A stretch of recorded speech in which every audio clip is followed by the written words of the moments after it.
We can go.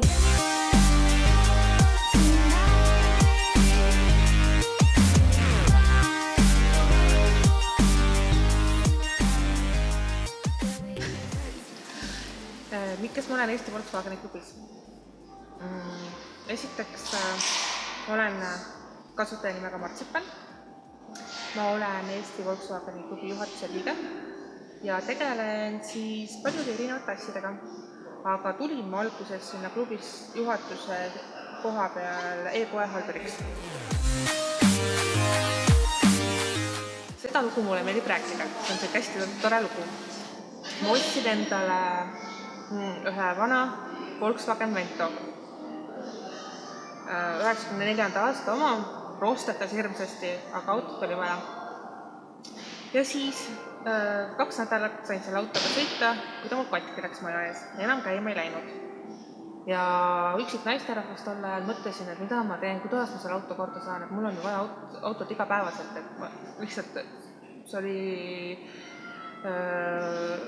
väljapääsmatu olukord minu jaoks. Ja siis keegi, mul töökaaslane, ütles, et kirjuta sinna foorumisse. Isa ütles, et mida sa sinna foorumisse kirjutad, et see on võõrad inimesed, et niikuinii, sa ei tunne neid inimesi, et igaks juhuks ära kirjuta, et sa ei tea, mis inimesed seal on.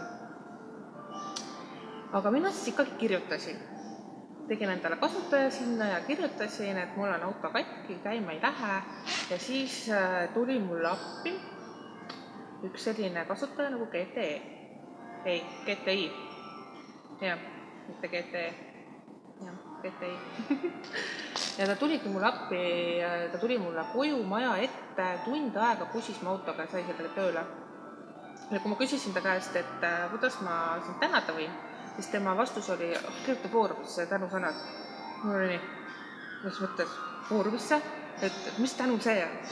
Ja siis kirjutasingi, tänasin teda ilusasti seal ja siis see nagu oligi üks esimene lükke, kus ma mõtlesin, et kas tõesti on olemas selliseid inimesi, kes tulevad täiesti juhivõõral appi ja piisab ainult aitäh sõnas kuskil foorumis.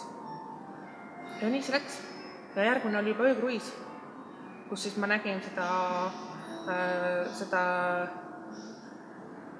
kokkuhoidmist, kuidas inimesed saavad kokku, suhtlevad, sõidavad läbi linna.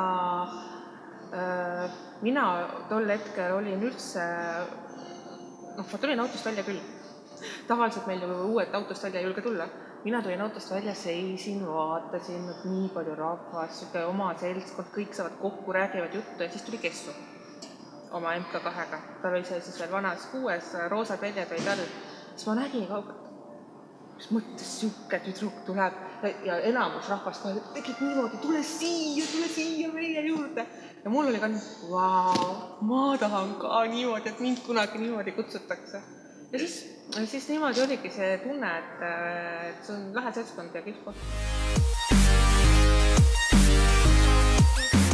Minu jaoks ei ole kindlasti klubikaart see, mis ajendas mind liituma, sest et nagu paljud võib-olla liituvadki sellepärast, et seda klubikaarti saada ja neid soodustusi firmades.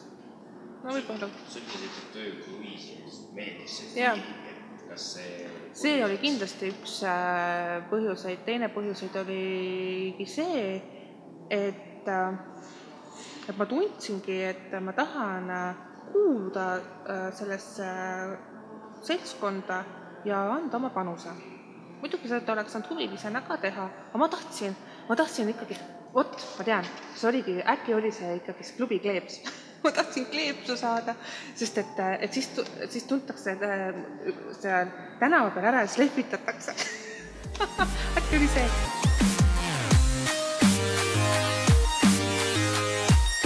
Sellega oli selline asi, et ma kirjutasin foorumisse, oli järjekordne kolmapäev tulemas ja küsisin, et mis te teete seal kogunemistel.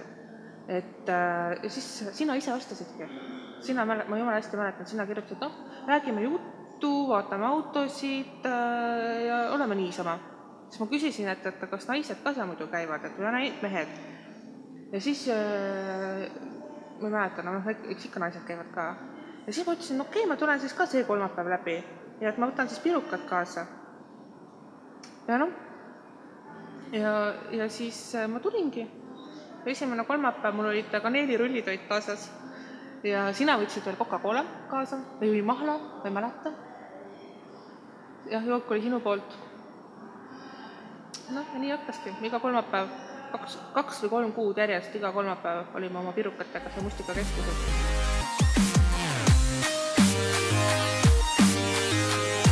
Ja, leidsin. Ja selles suhtes, et 2013 aasta septembris algas minu jaoks täiesti uus elu etapp. Mu elu muutus kardinaalselt, mu tutvusringkond muutus ja praeguse seisuga on mu elu muutunud just tänu Volkswageni klubile teinud suure kannapöörde. Et kui ma ei oleks seda Ventot ostnud, kui mul ei oleks see katki läinud, kui GTI ei oleks mul appi tulnud, siis ma praegu ei istuks siin.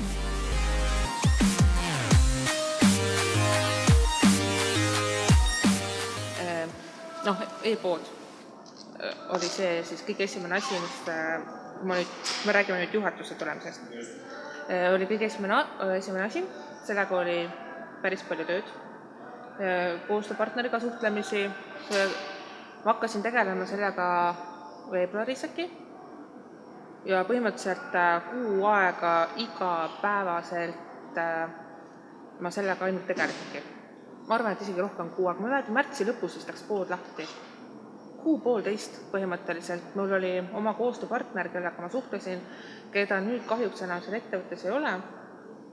Aga temaga ma suhtlesin päevas, ma ei tea, 10 korda, 15 korda ja lõpuks mul olid omad nõudmised. Ma tahtsin, et kõik läks nii, nagu mina ütlen ja siis põhimõtteliselt lõpuks me saime selle ideaali kätte. Ja kindlasti siis see poe arendamine siin kohal suured tänu Tillerile, kes tegi nagu suure töö ära. Just nende, kuna neid tooteid oli päris palju, mida oli vaja sinna poodi panna, ma muutsin sisuliselt tootete kujundusi. Ühesõnaga, põhimõtteliselt see oli nagu esimene suurem asi, mis nagu tõsiselt hõivas palju aega. Nii mu enda aega kui ka üldse teiste aega ka. Hiller, me istusime vahepeal poole ööni üleval ja tegime oma asju.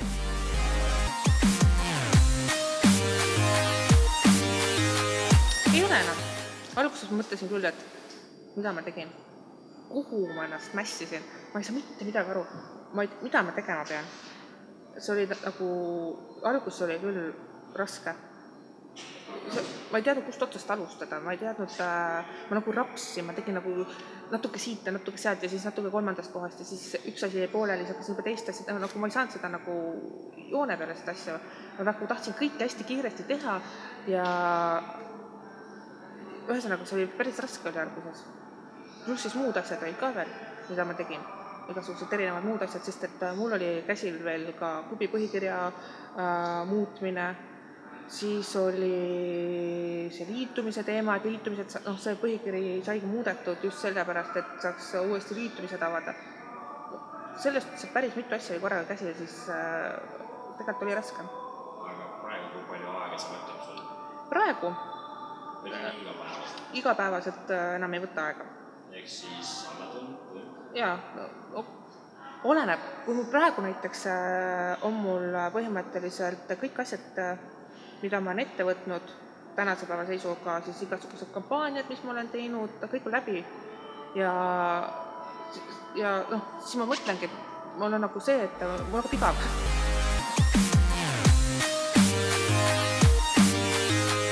Ja, mulle tuleb selle kohta kohe e-mail, mul on nagu sünkroonitud. Mul tuleb kohe enda e-mail-boksi telefoni piks-piks, ma näen, keegi on midagi tellinud. Lähen vaatan, mis see tellinud on. Ja siis kas siis samal päeval oleneb, mis kell see tellimus tehtud on, siis ma lähen vaatan, järgmisel päeval lähen vaatan, kas ülekanne on laekunud, kas see arv on ära makstud. kui see arve on üldjuhul on kõik ilusti ära makstud, kohe õnneks meie head klubilised ja huvilised on aru saanud, et kui nad midagi tellivad, mingi arve teevad, et siis nad seda kohe maksavad ära. Ja siis vaatan, kas arve on laekunud, siis ma lähen sinna süsteemi sisse, panen, märgin ära, et see arve on makstud. Et siis ka see tellija näeb, et tema raha on kohale jõudnud ja sellega tegeletakse. Siis ma paki kokku, oleneb, mis siis tellitakse. Ja ennem seda, kuna me saadame Itella Smartpostiga asju, ennem seda ma lähen Itella iseteenindusse ärikliendina, sisenen sinna ja genereerin pakikaardid, sest ilma selleta ei ole võimalik midagi saata. Prindin selle ilusasti välja, siis ma olen endale varunud koju mullikile, pakkekile, kõik võimalikke suhteliselt pakkematerjale, et asjad ilusti ära pakkida. Ja siis üldjuhul ma teen seda peale tööd, niimoodi, et tööl mul ei ole ju asju kaasas, mul on kõik asjad kodus, ma lähen koju, ma pakin need asjad kokku ja siis kas siis sama päeva õhtul veel üldjuhul viin need pakiautomaati ja järgmisel päeval on käes. Ma arvan, et see protsess võtab olenevalt 2-3 päeva aega, kui see kaup on käes. Et see võtab ikka, ma suht kiiresti tegelen nendega.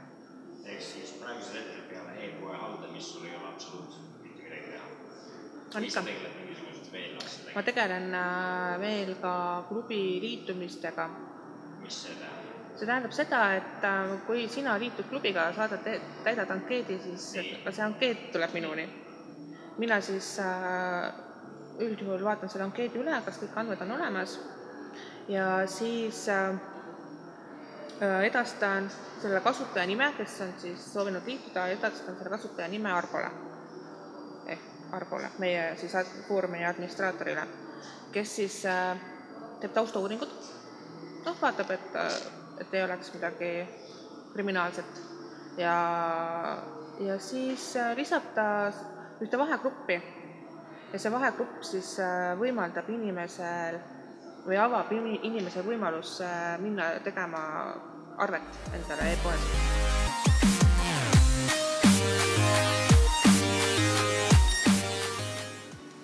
Kõige raskem on see, et kui sa loodad inimestele, siis lõpuks sa saad ikka kandis endale loota. Et kuidas ma seda nüüd seletan, et põhimõtteliselt et kasutavad sinu heaus? Ma ei ütleks seda, ma lihtsalt arvan, et kõige raskem on see tunne, et sa teed seda kõike üksi. Sul ei ole tuge? Jaa, põhimõtteliselt jaa, et ma genereerin selle idee üksi välja, ma käin seal ja siis päriselt ma räägin, et päriselt on selline, et kui ma selle idee näiteks foorumis postitan, kui mul tuleb jälle mingi idee, ma veits mõtlen, arutlan, panen selle idee kas küsimuse näol või juba konkreetse teemana foorumisse, siis tegelikult kõige raskem selle asja juures on see esimene postitus, mis sellele järgneb.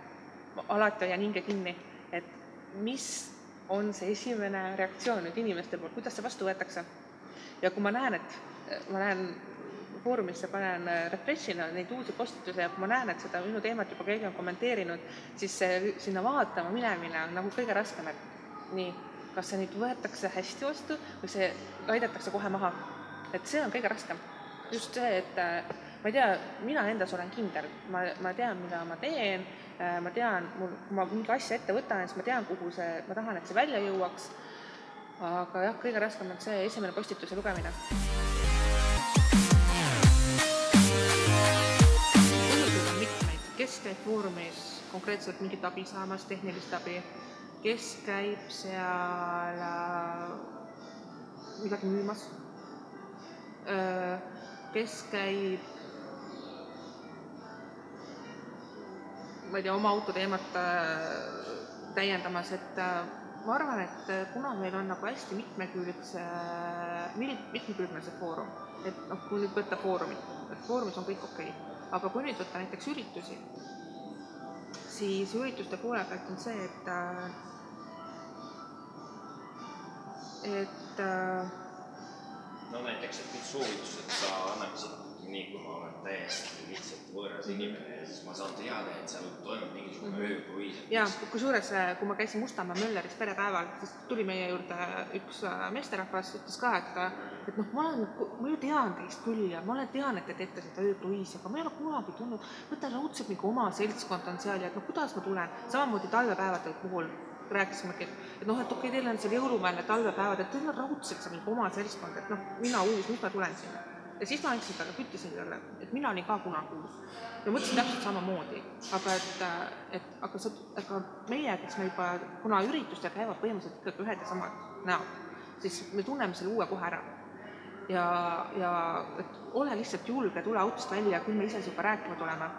Et sul ei ole vaja seal midagi karta, et me olemegi sellised lahedad, sõbralikud ja kindlasti tasub tulla.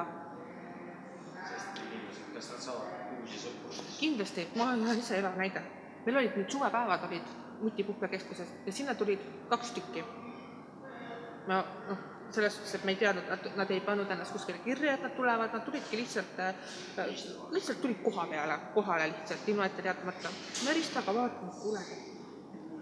Vaata mingid seisavad seal oma ette 2 kesti, lähme räägime juttu, lähme ütleme tere, onju. Ja nii kui me läksime tere, hakkas jutt jooksma, kutsusime seltskonda ja oligi kohe, et kõik need 2 päeva, terve nädalavahetus oli neil väga tore olla seal, et me nagu ikkagi näeme, kui inimesed on uued, nad võib-olla ise ei julge kohe tulla, siis me hüppame ise ligi ja küsime, kuule, kes sa oled?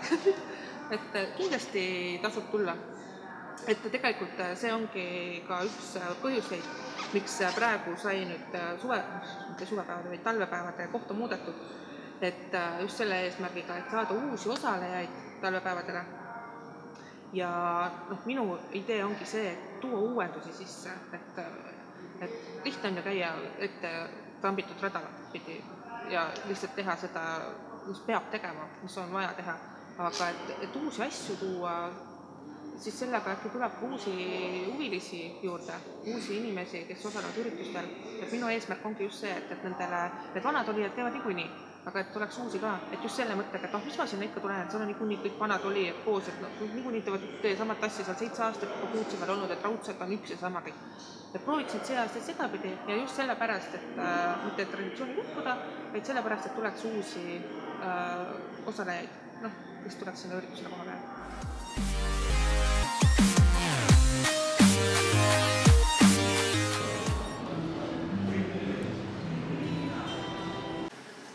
Tegin oksjoni, aga see on edukas. Ma pean hakkama mõtlema neid, on nii palju. See ei pea mõtlema, et mida ma siis teen. Mida ma teen? See küsimus oli. Et vähem vinguda ja rohkem teha.